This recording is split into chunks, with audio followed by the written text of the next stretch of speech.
نحمده ونصلي ونسلم على رسوله الكريم وعلى آله وأصحابه أجمعين أما بعد فأعوذ بالله من الشيطان الرجيم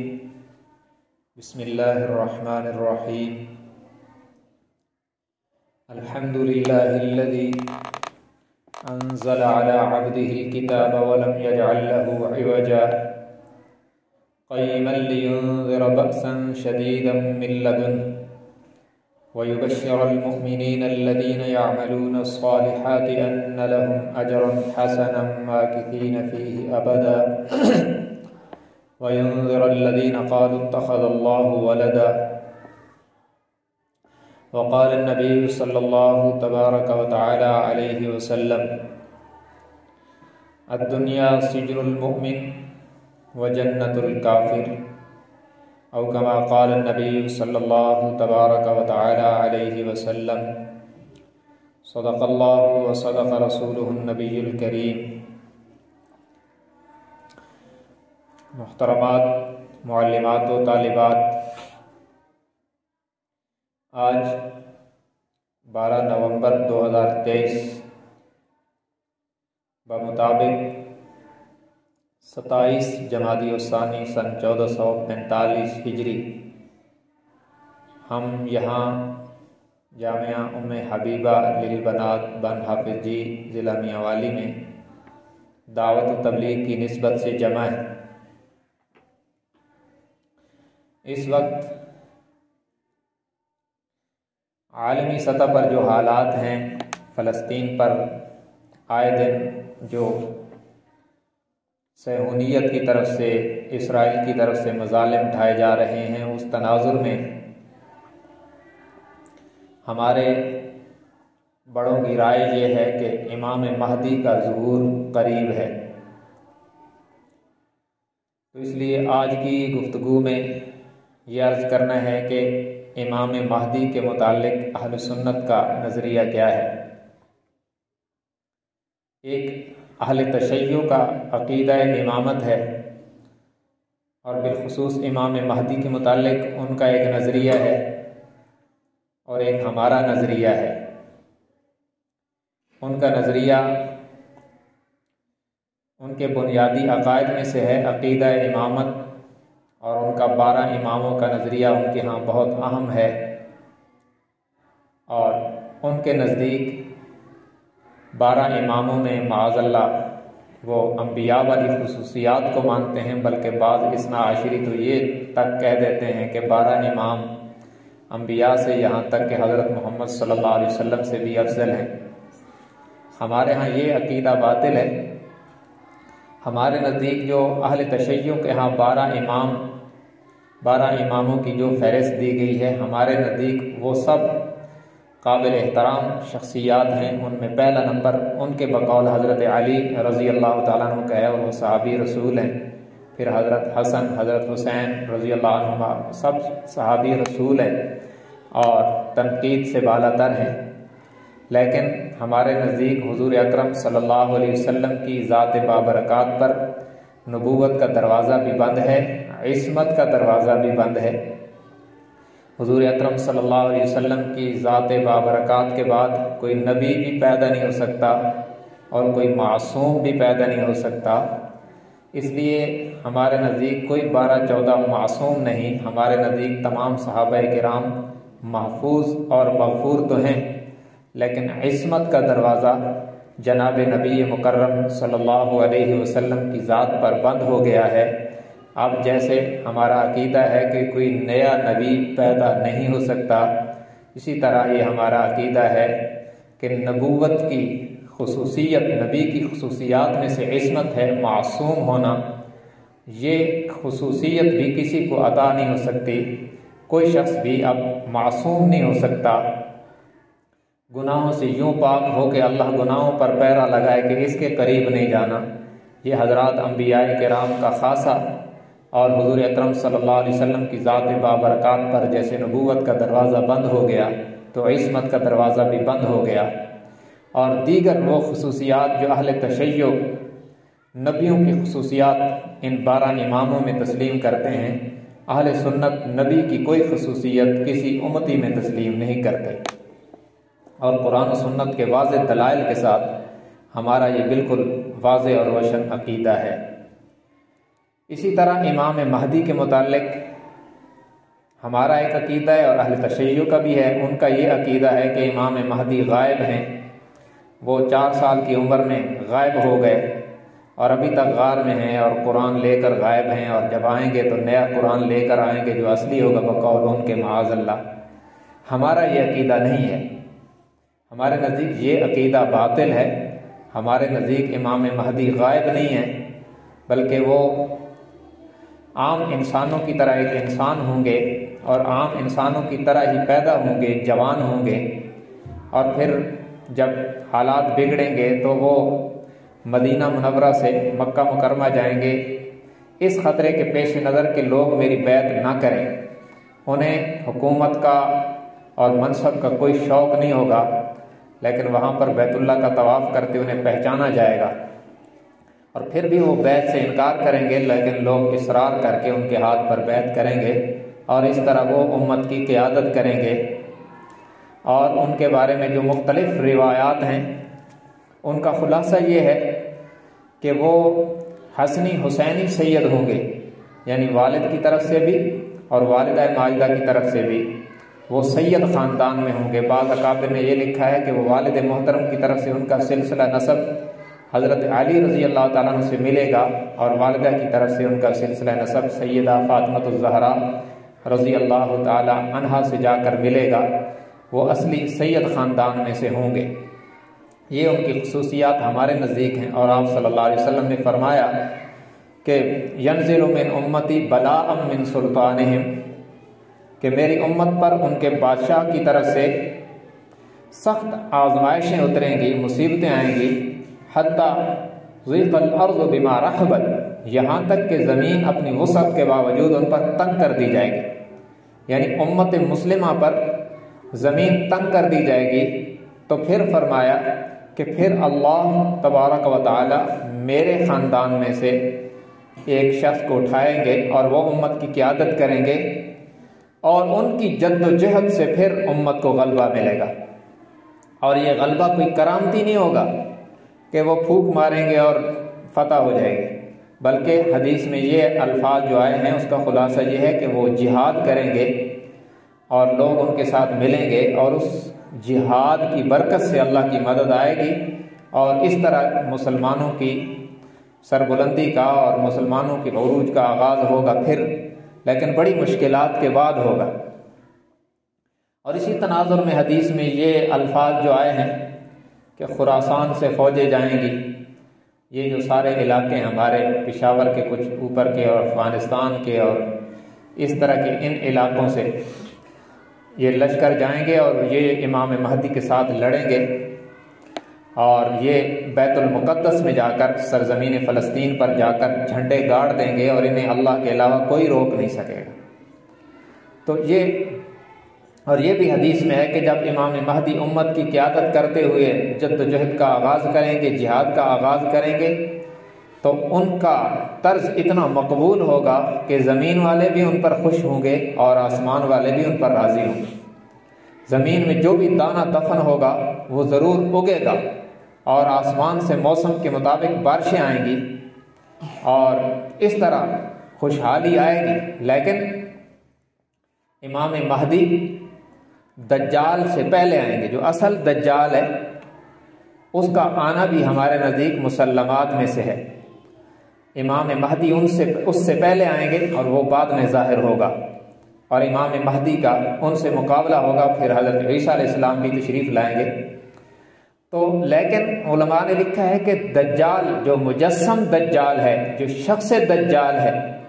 اس سے پہلے دجالیت آئے گی۔ دجالیت کیا ہے؟ دجالیت یہ ہے کہ لبادہ کچھ ہوگا اور اندر کچھ ہوگا، ملمہ سازی ہوگی، دھوکہ ہوگا،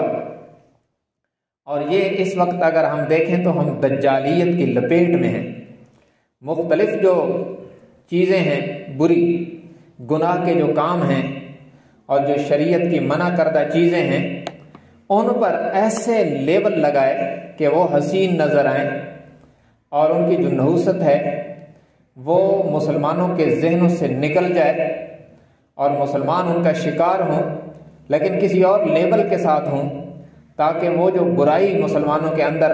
قرآن و سنت کی وجہ سے ہے وہ نہ رہے، اور مسلمان وہ کام کرے بھی صحیح اور اس کو برا بھی نہ سمجھے۔ یہ دجالیت ہے جو مجسم دجال سے پہلے آئے گی۔ سورۃ الکہف حدیث میں آتا ہے کہ جو سورۃ الکہف ہر جمعے کو پڑھے وہ دجال کے فتنہ سے محفوظ رہے گا۔ تو اس کی تفسیر میں علماء نے یہ لکھا ہے کہ سورۃ الکہف کا تعلق اس بات سے بہت زیادہ ہے کہ اس میں دجالیت کی نفی کی گئی ہے، اور دجالیت میں سب سے اہم ہتھیار جو ہے وہ دنیا کی زیب و زینت ہے اور دنیا کی لذات ہیں اور دنیا کی رونقیں ہیں، کہ مسلمان کو اس میں پھنسا کر آخرت سے غافل کر دیا جائے۔ اِنَّا جَعَلْنَا مَا عَلَى الْأَرْضِ زِينَةً لَهَا لِنَبْلُوَهُمْ أَيُّهُمْ أَحْسَنُ عَمَلًا، ہم نے زمین پر جو کچھ بنایا یہ بڑا پر رونق ہے تاکہ ہم دیکھیں کہ اچھے عمل کر کے کون آتا ہے، اس کی رونقوں میں گم کون ہوتا ہے، اور اس کی رونقوں کے باوجود آخرت کی تیاری کون کرتا ہے۔ وَإِنَّا لَجَاعِلُونَ مَا عَلَيْهَا سَعِيدًا جُرُزًا، کیونکہ ایک وقت آئے گا کہ دنیا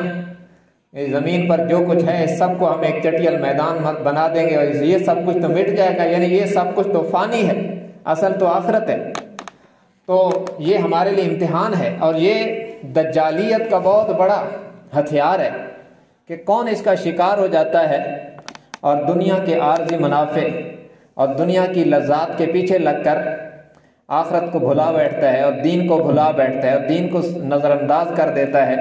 اور کون جو ہے وہ دین کو پہلی ترجیح میں رکھے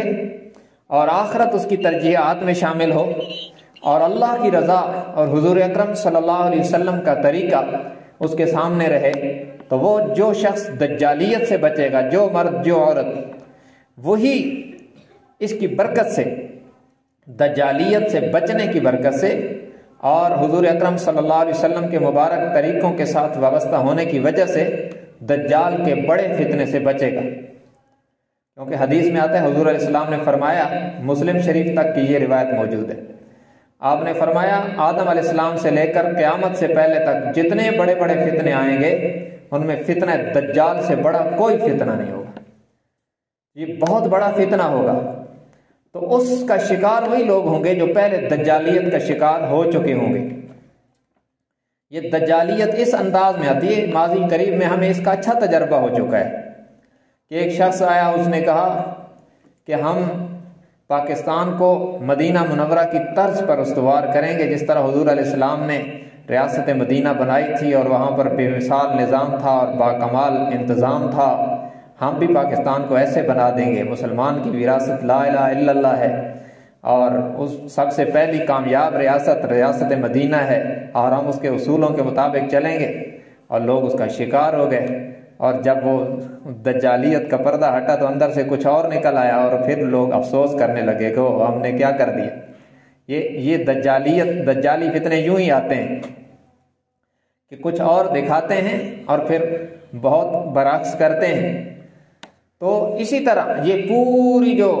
پورا جو کفر نے جال بچھایا ہے نا ہمارے لیے، اس میں بہت ساری چیزوں کو انہوں نے بدل دیا ہے۔ میں نے پہلے بھی عرض کیا تھا کہ انہوں نے جھوٹ کی نحوست ہمارے دلوں سے مٹانے کے لیے اس کا نام رکھا ہے بہانہ، تاکہ ہم بہانے کے لفظ سے اس کو بولتے رہیں اور جھوٹ کی جو ایک نفرت مسلمانوں کے دلوں میں ہے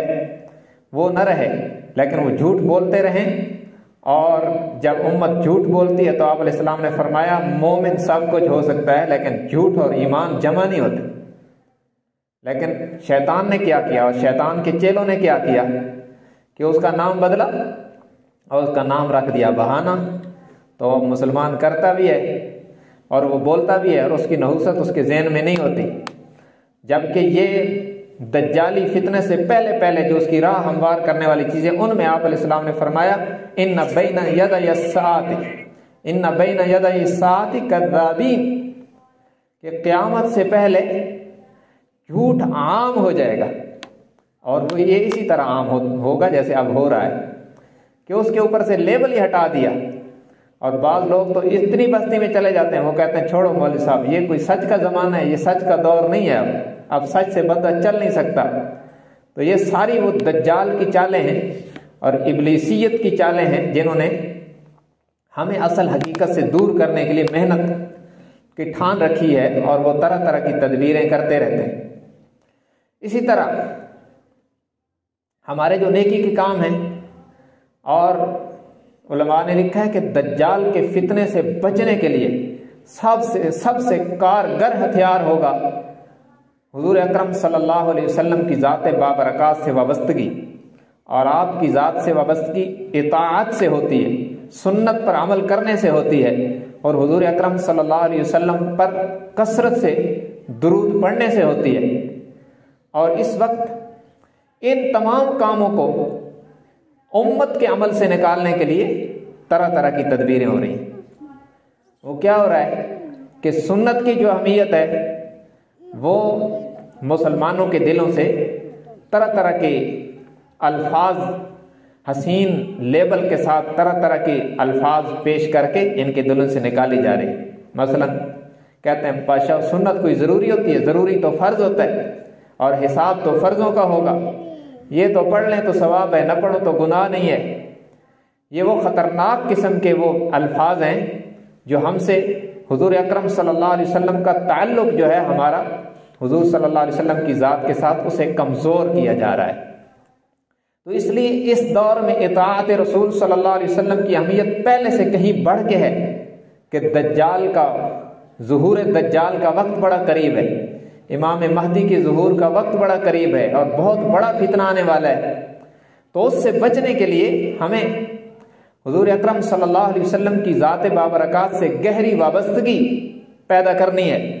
اور وہ بغیر اطاعت کے ہو نہیں سکتی، اور کثرت کے ساتھ درود پڑھے بغیر وہ ہو نہیں سکتی۔ اس لیے ایک تو ہر معاملے میں ہم سنت کو لازم کر لیں اپنے اوپر،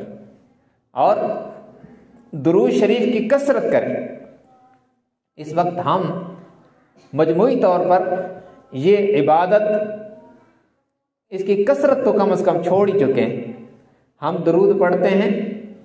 ان مقامات پر جہاں پہ ضروری ہے، نماز میں پڑھتے ہیں الحمدللہ، یا حضور اکرم صلی اللہ علیہ وسلم کا نام آئے، آپ کا نام مبارک ہے تو ہم صلی اللہ علیہ وسلم کہہ دیتے ہیں، یہ بھی اچھی بات ہے، لیکن باقاعدہ معمولات میں شامل کر کے درود کون کون پڑھتا ہے یا پڑھتی ہے، اس کا ہمیں اچھی طرح ادراک ہے کہ ہم اس میں کتنے آگے ہیں اور کتنے پیچھے ہیں۔ تو ہمیں ایک تو یہ عزم کریں کہ ہم کثرت کے ساتھ درود پڑھیں گے۔ جو طالبات ہیں وہ بھی جب ضروری تعلیم سے، قرآن یاد کرنے سے، اسباب یاد کرنے سے فارغ ٹائم میں ایک وقت مقرر کریں کہ ہم نے اتنی بار درود بھی پڑھنا ہے۔ اس سے حضور اکرم صلی اللہ علیہ وسلم کے ساتھ ہمارا جو رشتہ ہے، ہمارا جو تعلق ہے وہ بھی مضبوط ہوگا، اور آپ کے علم میں جو نورانیت ہے وہ پہلے سے کئی گنا بڑھے گی، اللہ کی رحمت آئے گی۔ اور ظاہر جب اللہ کی رحمت بندے پر اترتی ہے تو علم کے لیے بھی اس کا سینہ کھلتا ہے، اس کا دماغ روشن ہوتا ہے، اور دنیا اور آخرت میں اس کے کثیر فوائد ہیں۔ ان میں ایک اہم ترین فائدہ یہ ایک حدیث میں آتا ہے کہ جو شخص جتنی کثرت سے درود پڑھے گا، قیامت کے دن جب حضور اکرم صلی اللہ علیہ وسلم لوگوں کی شفاعت فرمائیں گے تو جتنا زیادہ بندہ درود پڑھنے والا ہوگا اتنا ہی اس کا نمبر جلدی آئے گا۔ تو ہم دنیا میں کسی عدالت میں جانا ہو تو سفارشی ڈھونڈتے ہیں، تو اللہ کی عدالت میں جانا ہے، اور حضور اکرم صلی اللہ علیہ وسلم اللہ کے بعد ہمارا سب سے بڑا سہارا ہے، اور ان کی شفاعت اللہ کی رحمت کے بعد سب سے بڑا آسرا ہے ہمارا۔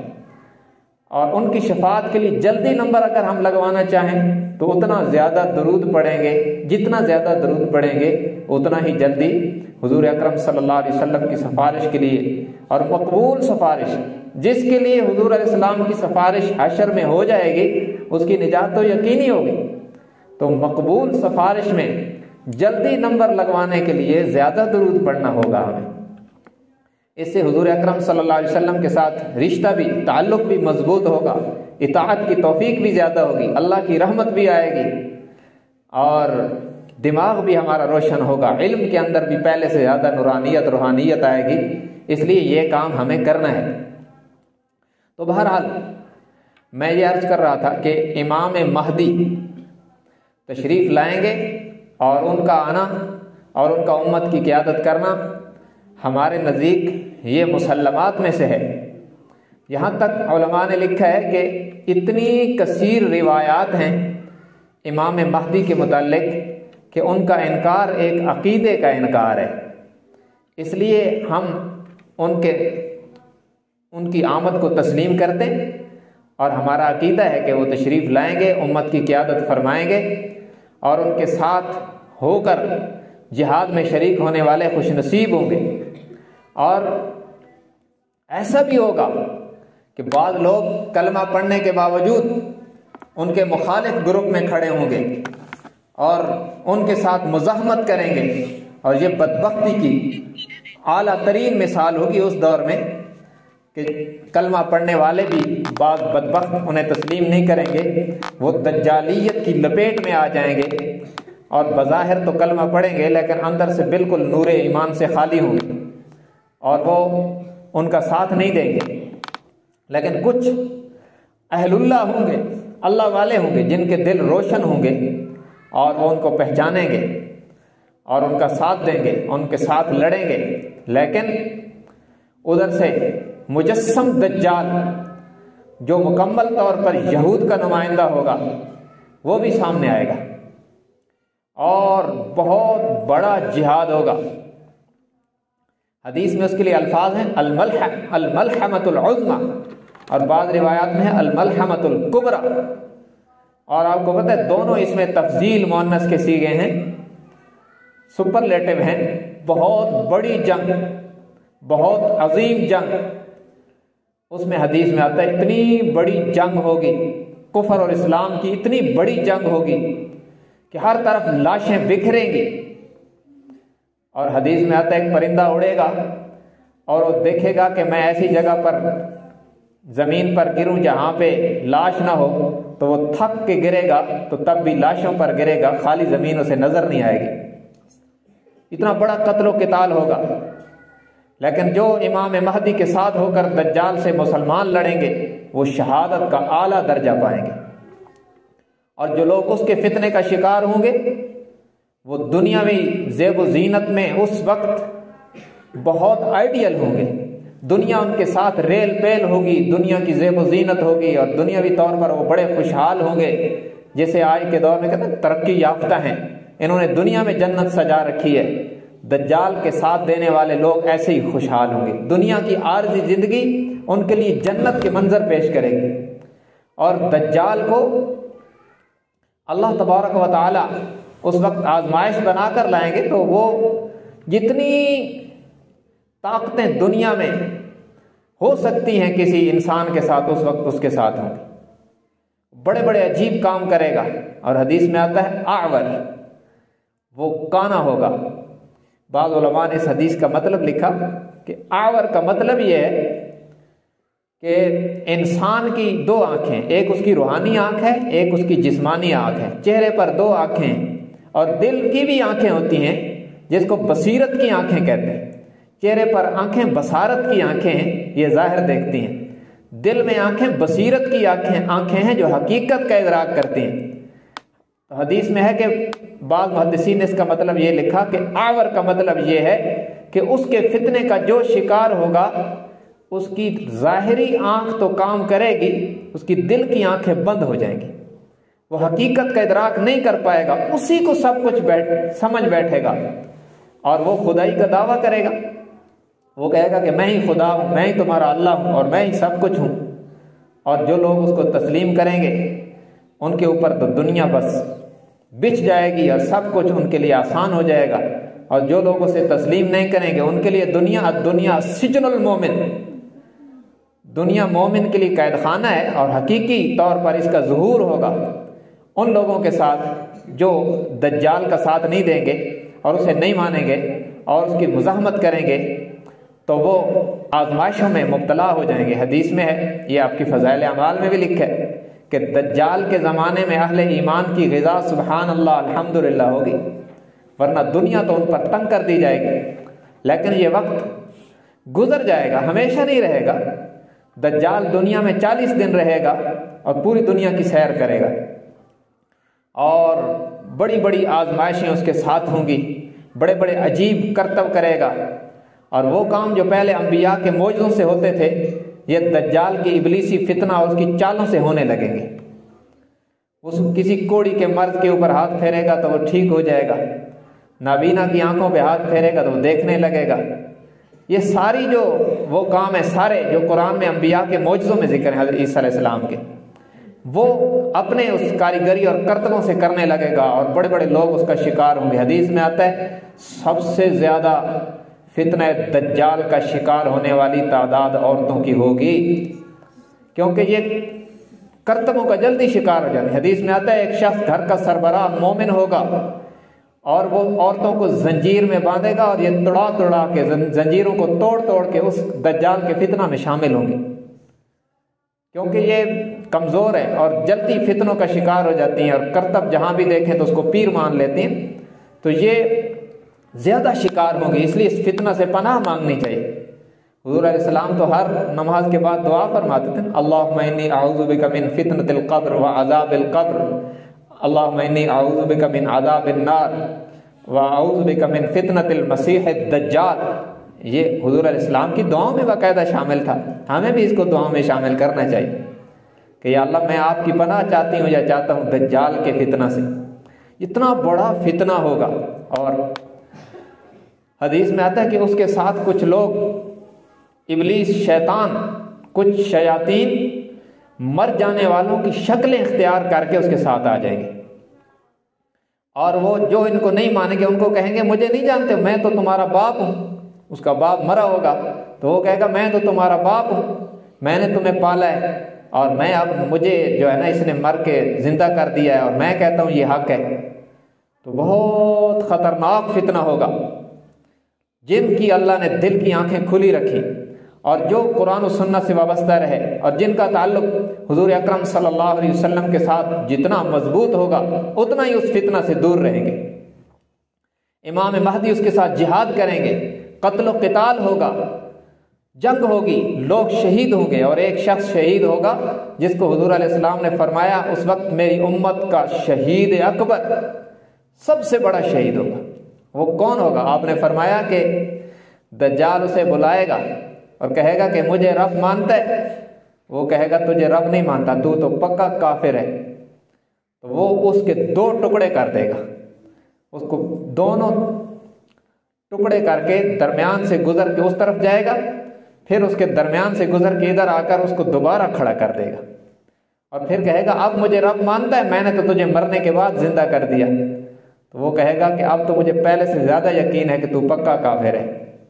تو پھر وہ اس کو قتل کر دے گا۔ آپ نے فرمایا کہ یہ شخص جو اس طرح استقامت سے لڑے گا میری امت کا سب سے بڑا شہید ہوگا۔ تو یہ اتنا بڑا فتنہ آئے گا، اور پھر آخر میں فیصلہ کن مار کا لڑنے کے لیے آسمانوں سے حضرت عیسیٰ علیہ السلام اتریں گے۔ یہ بھی ہمارے عقائد میں سے، مسلمات میں سے ہے، اور اس کا انکار بھی، نزول عیسیٰ علیہ السلام کا انکار بھی عقیدے کا انکار ہے۔ آسمانوں سے حضرت عیسیٰ علیہ السلام اتریں گے، امام مہدی امت کے اس وقت کے امام مصلی پر نماز پڑھانے کے لیے کھڑے ہو جائیں گے۔ فجر کی نماز ہوگی یا عصر کی نماز ہوگی، 2 طرح کی روایات ہیں۔ دمشق کی جامع مسجد میں یہ نماز کے لیے صفیں بن چکی ہوں گی، اقامت کہی جا چکی ہوگی۔ حضرت عیسیٰ علیہ السلام جامع مسجد کی مینار پر اتریں گے اور فرمائیں گے سیڑھی لگاؤ، کیونکہ اوپر کا جہان اسباب کا جہان نہیں ہے، نیچے کا جہان اسباب کا جہان ہے۔ مینار تک اللہ کی رحمت سے، اللہ کی قدرت سے وہ آئیں گے، اور مینار سے نیچے سیڑھی سے اتریں گے، تازہ تازہ غسل کر کے آئیں گے، اور ان کے بالوں سے غسل کا پانی ٹپک رہا ہوگا، اور وہ نیچے اتریں گے، اور جب وہ آئیں گے تو امام مہدی مصلی سے پیچھے ہوں گے، لیکن وہ فرمائیں گے ان بعضکم علی بعض ان بعضکم علی بعض امراء تکریما لہذه الامہ، کہ آپ آگے جائیں، آپ نماز پڑھائیں، اس لیے کہ تم ہی اس امت کی امامت کرو گے۔ گویا اس بات کا اظہار ہوگا کہ میں اگرچہ انبیاء سابقین میں سے ہوں، لیکن اس امت کی امامت آپ ہی کے پاس رہے گی۔ تو امام مہدی نماز پڑھائیں گے، اور پھر اس کے بعد حضرت عیسیٰ علیہ السلام اس جہاد کی قیادت کرتے ہوئے لڑیں گے، اور اسرائیل میں ایک مقام ہے، مقام لد، حضور علیہ السلام نے فرمایا کہ اس جگہ پر عیسیٰ علیہ السلام دجال کو قتل کریں گے۔ تو جب دجال کو پتہ چلے گا عیسیٰ علیہ السلام آ گئے، تو ظاہر ہے ابلیسی طاقت جتنی مرضی ہو لیکن وہ پیغمبر کی روحانیت کا مقابلہ نہیں کر سکتے، تو وہ بھاگے گا، اور اس جگہ پر لد ایئرپورٹ ہے ابھی بھی اسرائیل میں، اس جگہ پہ آئے گا، اور یہاں پہ عیسیٰ علیہ السلام اس کا پیچھا کریں گے، اور عیسیٰ علیہ السلام جب یہاں آئیں گے تو وہ عیسیٰ علیہ السلام کو دیکھتے ہی پگھلنے لگے گا۔ پیغمبر کی روحانیت کا مقابلہ کوئی شیطان نہیں کر سکتا،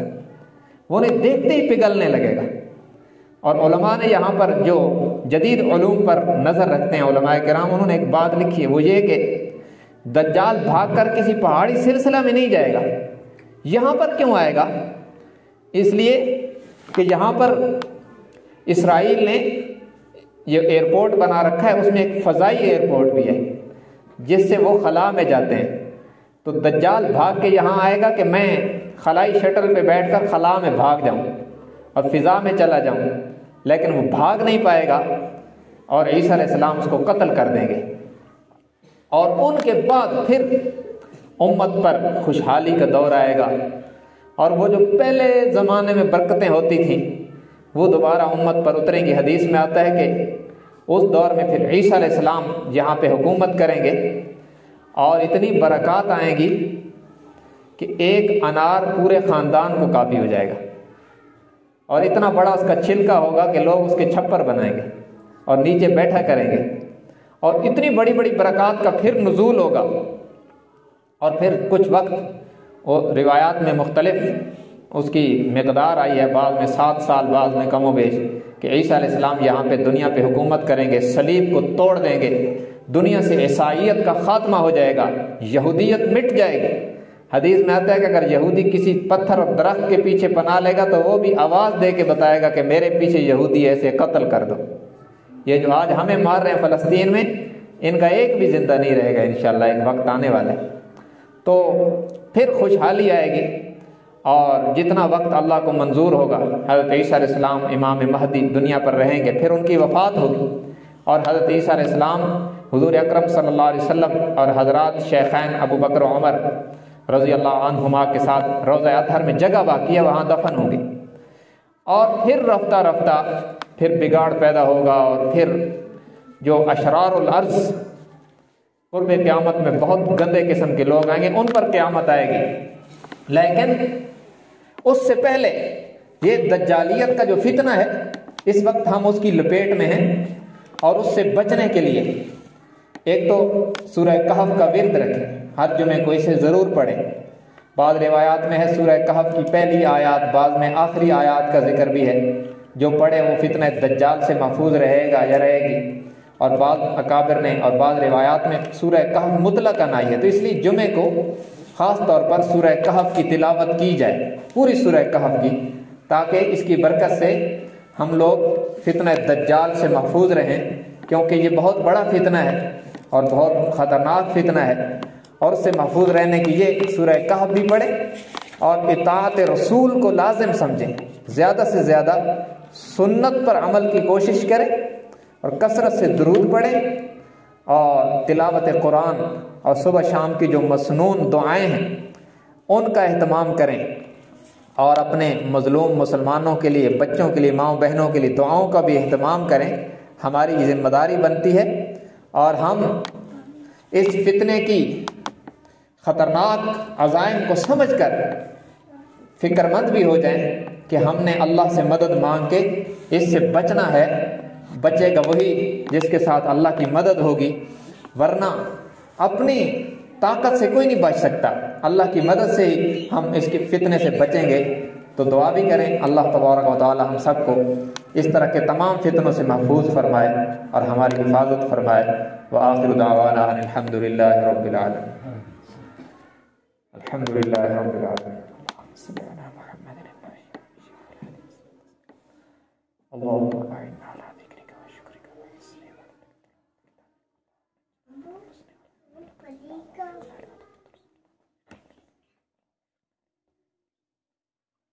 اللہ تعالی علی النبی الکریم وعلی آلہ واصحابہ اجمعین برحمتک یا ارحم